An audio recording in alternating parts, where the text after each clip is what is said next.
வாய்மொழியும் எந்தன் தாய்மொழியும் இன்று வசப்படவில்லையடி. வயிற்றுக்கும் தொண்டைக்கும் உருவமில்லா ஒரு உருண்டையும் உருளுதடி.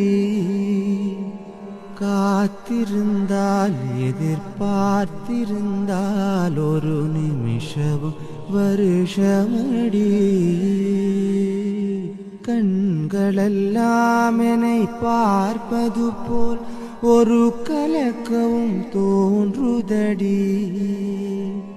இது சொர்க்கமா நரகமா சொல்லடி உள்ளபடி.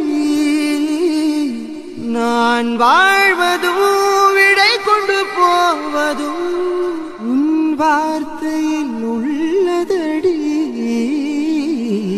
என்னவளே அடி என்னவளே எந்தன் இதயத்தை தொலைத்து விட்டே.